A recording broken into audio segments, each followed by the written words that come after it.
Ni amakuru yihutirwa cane ahejeje kudushikira kano kanya, ni amakuru ariko aravugwa mu birabana n'umutekano nk'uko twama twabikoze tubashikiriza amakuru aba ariko aravugwa cane mu mutekano, muri politike, birabana n'agateka kazina muntu, mu ntwaro ibereye ndetse n'ibindi vyose muba mwanyegejwe biba biriko biragarukwako cane hirya n'ino ngaha mu gihugu c'u Burundi ndetse no mu karere no ku migabane mpuzamakungu. Muri kano kanya tugiye kubabwira amakuru ariko aravugwa cane mu mutekano ngaha mu gihugu c'u Burundi.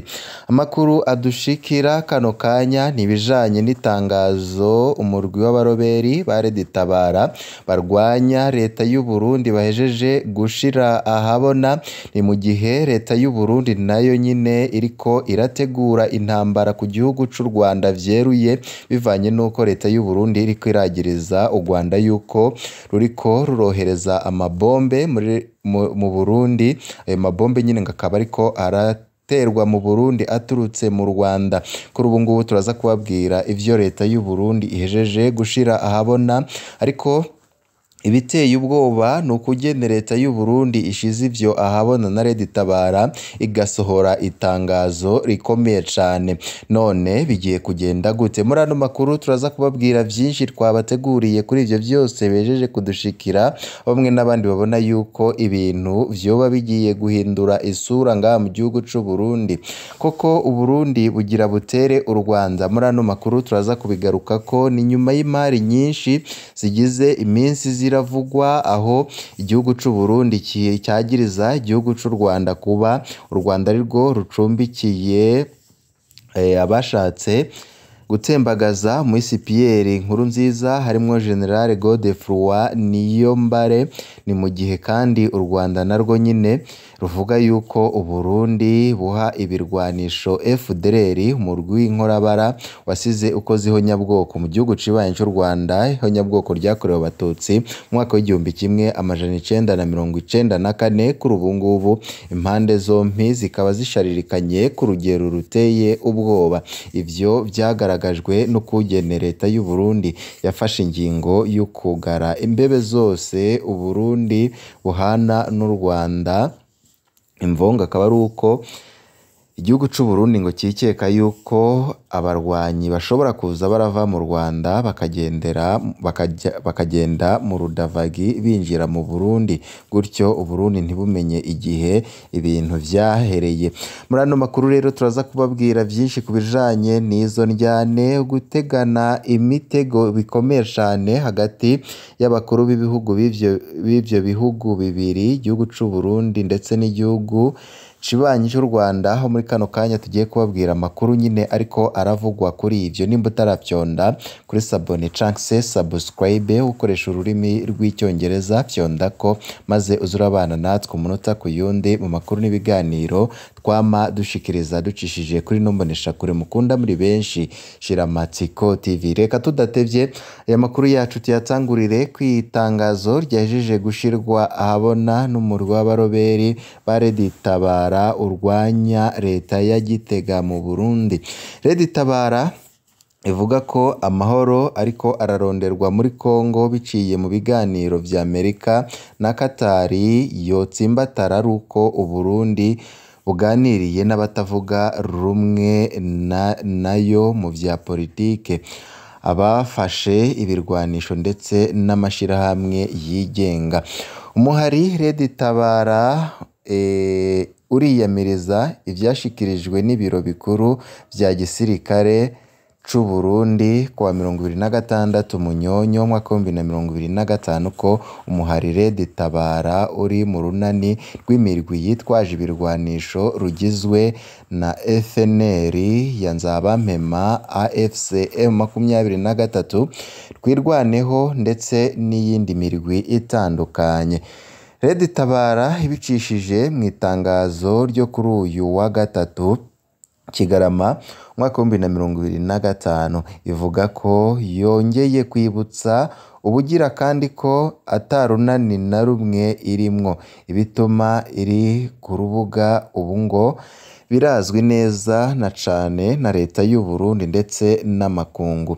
Red Tabara yibukije kandi ko urugamba rwayo rushigikiwe n'abarundi gusa batahura ko icatumye ibaho ari ukugarukana amasezerano yarusha yahonyanzwe n'intwaro ya CNDD-FDD bigatuma haba ingorane mu vya politike mu Burundi kuva mu mwaka wa 2015.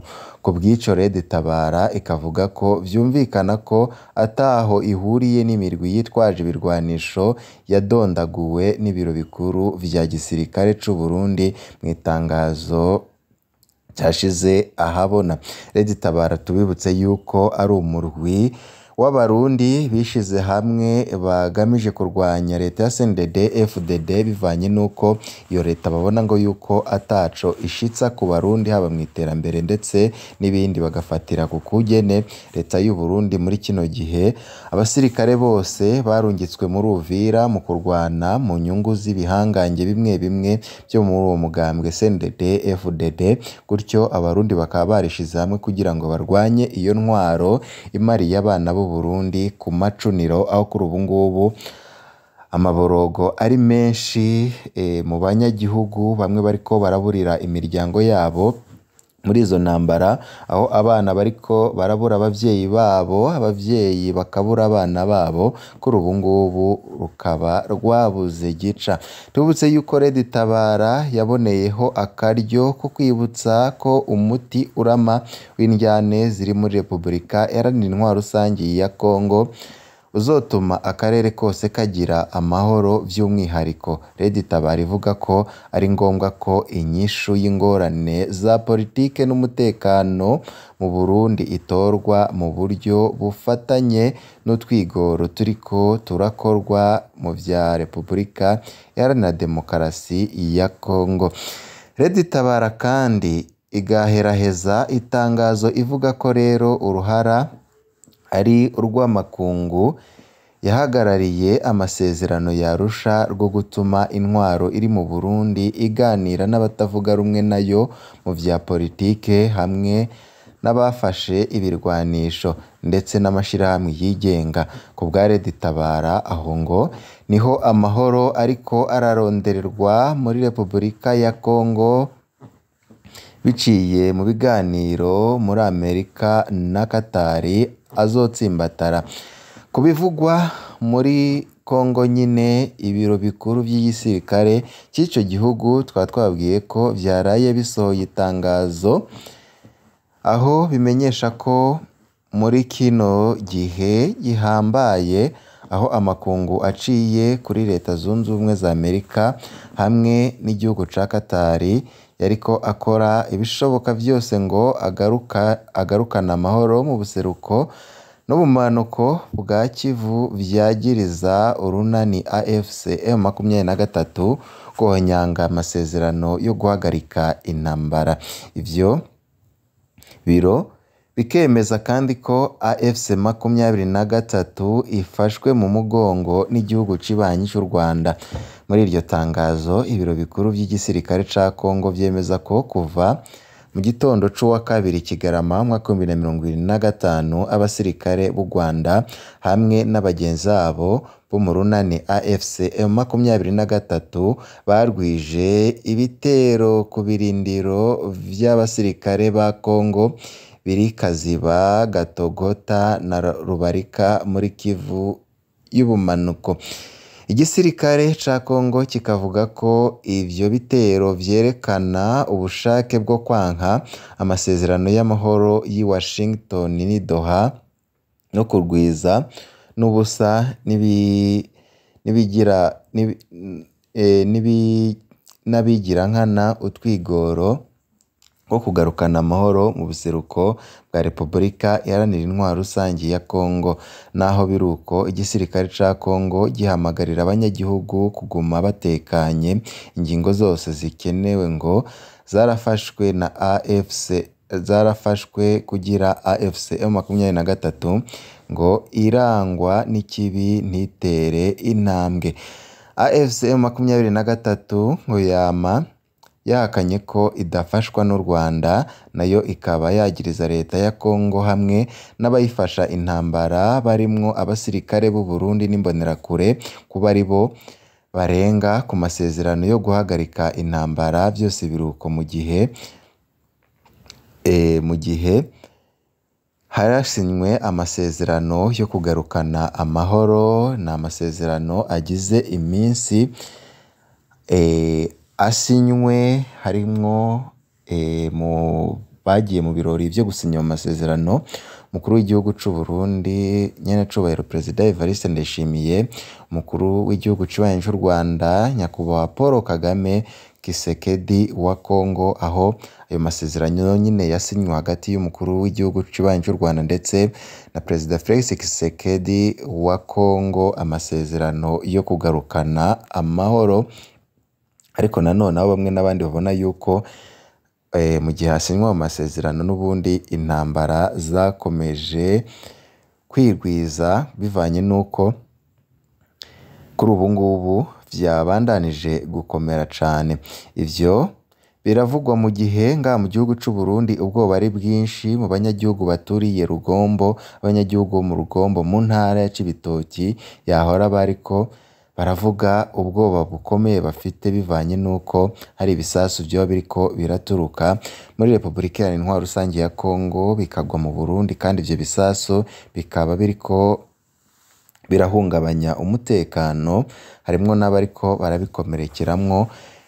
Aho ngaho twatanga akarorero nk'umwana w'imyaka 12 yakomerekejwe n'icyo kibombe caguye iruhande y'uruzi Nyakagunda muri komine Cibitoki nk'igihe c'isaha 4 z'igitondo co kuri uyu wa gatanu, nko ku birometero 200 uvuye ku rusengero rwegereye imva z'Abadagi muri karitsiye Nyakagunda.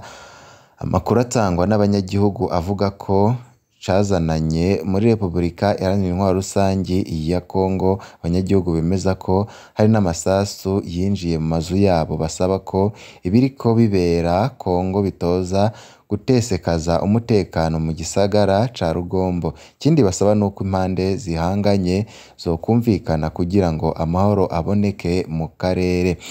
Imirimo itandukanye nk'urudandazwa y'amabanke, isoko ya Rugombo n'amashure vyaciye bipfunga ubwo nyine, ubwo ayo masase yahejeje gushika mu Burundi kandi akaba yaranakomerekeje bamwe. Ivyo biruko mu gihe leta y'u Burundi yo iriko iragiriza u Rwanda ko ivyo bisasu vyoba biriko biraterwa n'igisirikare ca RDF mu Rwanda. Kuri ubu ngubu leta y'u Burundi ikaba iriko irategura intambara yeruye ku gihugu c'ububanyi cy'u Rwanda, kuko amakuru ava mu masoko yacu mu vya gisirikare ariko abandanya abivuga.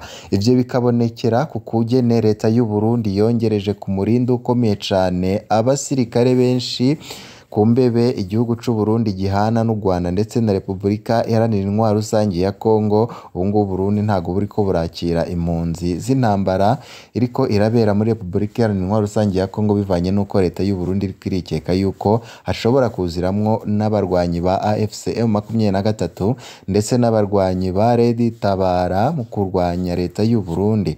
Kuri ubu ngubu leta y'u Burundi nyine amakambi yose, abasoda bose bavuye mu makambi kuri ubu ngubu bakaba ariko baracunga umutekano cane cane ku rubibe u Rwanda ruhanamwo n'u Burundi. Bakaba ariko baregereza ibitwaro bikomeye cane, harimwo n'ibitwaro birasa kure kugira ngo bitegurire intambara n'u Rwanda. Ico bikoze u Rwanda narwo ntago rusinziye, haravugwa ibijanye n'abasoda benshi barungitswe ahagana ku mupaka uhuza igihugu c'u Burundi ndetse n'igihugu c'u Rwanda, aho abasirikare n'abapolisi nabo bigwijwe inshuro nyinshi kugira ngo bahangane n'ushobora gutera u Rwanda anyuze mu Burundi canke avuye muri Repubulika Iharanira Intwaro Rusangi ya Kongo. Ivyo biruko mu gihe leta y'u Rwanda yagiriza igihugu c'u Burundi gufatanya n'umurwi w'inkorabaraza wa FDLR wakozeho nyabwoko mu gihugu c'ububanyi c'u Rwanda mu mwaka w'1994. Leta y'u Burundi nayo ikagiriza u Rwanda yuko rucumbikiye inkozi z'ikibi Red Tabara iza gukora ibitero ngaha mu gihugu c'u Burundi, gutyo impande zompi zikaba zihanganye. None intambara ya Kongo ntago yoba igiye gutandukira ikaza kurwanirwa no mu Burundi. Ico bikoze ubwoba ni bwinshi mu banyagihugu ndetse n'abategetsi bakomeye cane, babona yuko kuri ubu ngubu igihugu c'u Burundi kirashobora kugwa mu kaga gakomeye cane mu gihe basotora igihugu cibanyi cy'u Rwanda. Kuri ubu ngubu amakuru akaba avuga yuko ubu bwoba buriko burava ku kugene abajenerali bakomeye cane bariko barakora amanama ya buri kanya baraba ingene ngo bakitanga u Rwanda bakarutera. Ico bikoze mu kandi kanya turaza kubabwira ibindi vyinshi biriko biravugwa cane. Ntimuze kuva kuri nombonesha kure, fyonda kuri sabone canke se subscribe, mu kandi kanya tubabwira ibindi bizaba bigezweho. Kibe vyiza kuri mwese, nivyo ndabipfurije.